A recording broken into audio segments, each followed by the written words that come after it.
Okay. I dropped the phone. Oh, let's start it off. Hi everybody, welcome back to my channel. So I'm with one of my best friends. We are actually at the dog park right now, so we're trying to speak loud. We have to kind of speak louder so I guess they can hear us or whatever. But we're with our dogs and we just thought that this would be a perfect time just to do a Q&A with my friend. So I just want to introduce her real quick. This is one of my best friends, Racheal. Hello. Basically in this video I just want to do a Q&A with Racheal and just ask her some questions maybe you guys are curious about too. And Racheal, just let me say, if you are uncomfortable with any questions that I ask, just know that you do not have to answer them. Okay. Also, I just want to mention that Racheal and I are both wearing the same color red, and we did not plan this.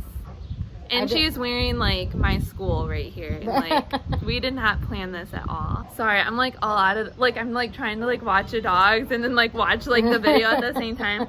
Racheal, here's my first question for you, okay? Okay. How did we meet?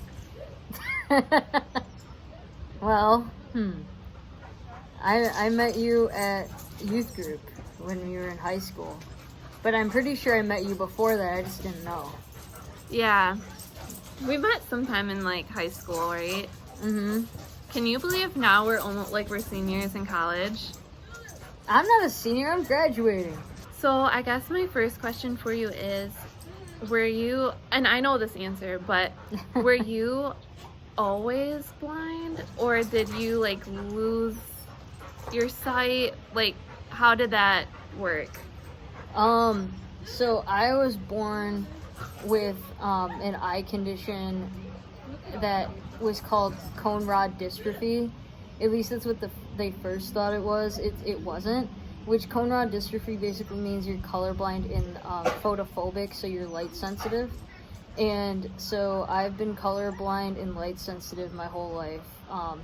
And then when I was about 9 years old, we went and they told my parents I had an eye condition called retinitis pigmentosa, which it's a progressive eye condition. And over the years, my vision got worse and worse. And then when I was a senior in high school, they told me I had to have cataract surgery. I remember when you went through that.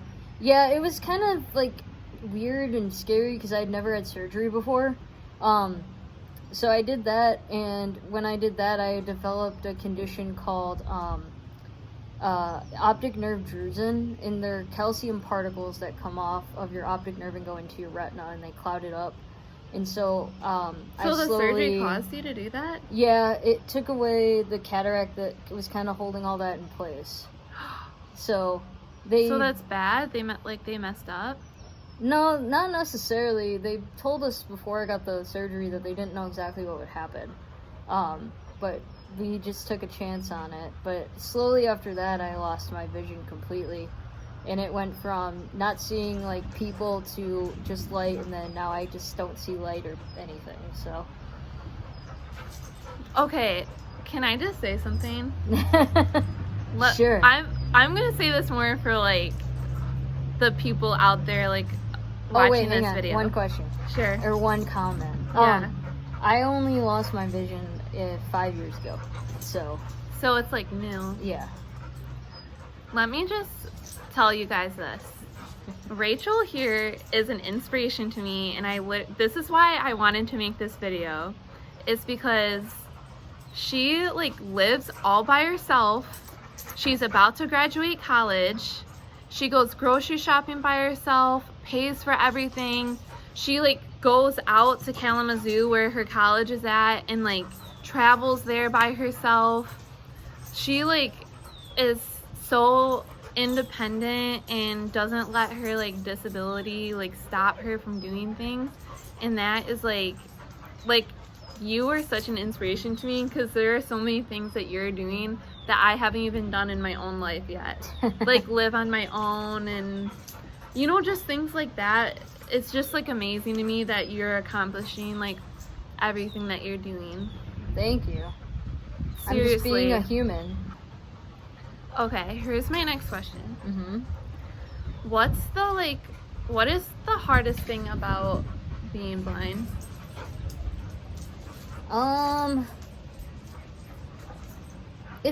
It's not really hard. It's just adapting.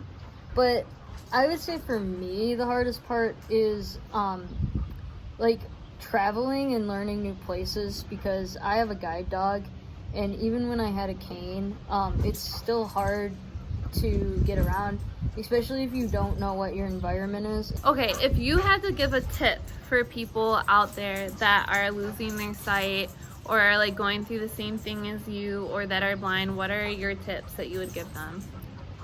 I think my tips are just don't limit yourself. Like, if you're scared to do something, just do it, because like I've gone kayaking, I've rock climbed, I've skied, I love skiing and cross country skiing.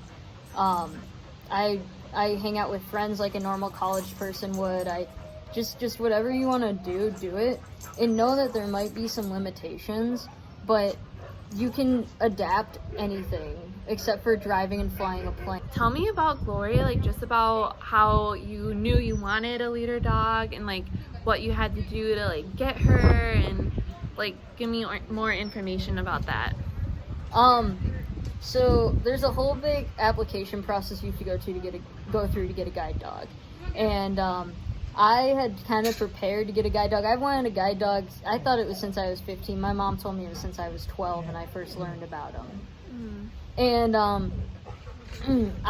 one day I was just home from college, just on the computer, and I just applied for a guide dog. And my mom came home and I said, "Guess what I did today?" She said, "What?" I said, "I applied for a guide dog." And she's like, "You did what?" So yeah, I just did it. That's awesome. I didn't even know that. Yeah, it was something I wanted, and I knew that when I went away to school, because this was a year before I went away to school, that it would be helpful for me, because I'm also hard of hearing, and she saved me from getting hit by cars. So, but I went through the application process, and you have to do a video. And one of the mobility instructors from Leader Dog came out, and I did my video with them. And I started walking, and it started blizzarding outside. And so they did my video, and they gave me an email saying, "We don't think you have good mobility skills." And I'm like, what? Like, I know I have good mobility skills. I know how to get around. Right. And so I basically appealed it, and I sent in new videos, and I did a bunch of extra work, and they accepted me. And then it came to the process where they put you in a class. Okay, I'll show you guys Glory. And then let me just say one other thing about Glory. One thing that I love about her is that, like, when she has the harness on, so she knows that she's working when she has the harness on, right? Mm-hmm. She's, like, the most obedient dog ever. It is crazy. Like, when you tell her to do something, she does it. Mm-hmm. And then right when you let that harness off, she's like any other dog. Mm-hmm. I mean, very well behaved, but she runs around, she plays. So I just think it's so cool. Like, the moment she puts that harness on, like, she knows that she's working. Okay, so this is Glory. Hi, Glory. This is Blue. They're running. They're just playing right now. Do I get to ask you a question? Do you want to ask me a question? Yeah, I'll ask you a question. Okay, ask me a question. So I get a lot of like people that are like my friends, and like they just treat me like a normal human. So I want to get what was like your first opinion when you met me and you figured out that I was blind. Like, did you just like take it like, oh, this is a cool person, but she's blind, or like, were you like, I don't know what to do, like just kind of like freaking out a little bit? I think like in my head, I was like, well, first, like, I'm gonna love you no matter like who you are, but I also just like wondered like how I should like approach it, I guess. Like, I guess I just wondered, should I just, how much independence like should I give you, or should I like touch you every time we start walking, or should I be like, I'll take your credit card and pay for it, or like, I'll do this for you? Like, how much do you want to do by yourself, and how much should I like help you with those like little things, like not making you feel different? I like that. So my next question is, what was it like going off to college and like living on your own for the first time and like being away from that like support system? Scary. It was exciting just because I've always been like a really independent person, and so for me to get out and like live on my own, it was exciting for me. But I didn't realize, and I have a younger sister, and she's like, I want to live on my own and I want to do this and this, and I'm like, you don't realize how hard it is until you do it. Mm-hmm. Like, to go to school and like keep up on a place that you live in and have to like cook and do laundry and take care of a dog and, you know, just everything. It's just a lot of stuff, and if you aren't really organized and you like, I wasn't really organized at first, it just is it's a lot, and it's a lot to keep track of and a lot to like get situated to. I remember like one time you called me and you actually FaceTimed me and you were lost in your neighborhood. Do you remember that? Oh yeah, that was when I was going to community college. Yes, and you were lost in your neighborhood and you were like, Maddie, how do I get back? And you were like showing me your neighborhood and I was like, I'm coming. I was like, I can't explain, because you were like right by such a busy road and I was like, don't move. Racheal, what are you going to school for? And I know. What were you gonna say? I just whispered like, I know this already, but like I'm going to school for my undergrad. I'm going to grad school in the fall, but I'm getting my undergrad in university studies with a minor in music, and so I will finish that at the end of the summer here in August, and then I'm doing grad school at Western Michigan for vision rehabilitation therapy.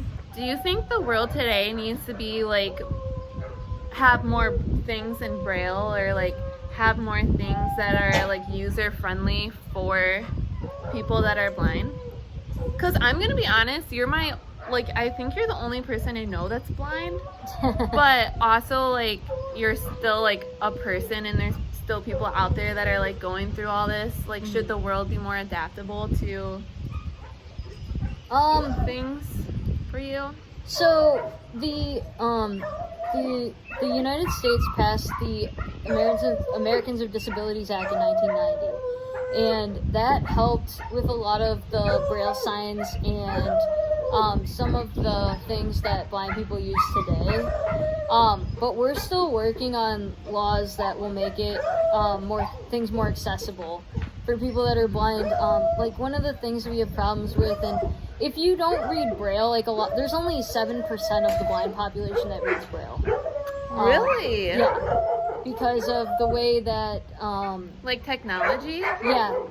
Because every computer, you can get a screen reader. There's one built in, which is the thing that will dictate all of everything that's going on your computer. And the phones come that way too.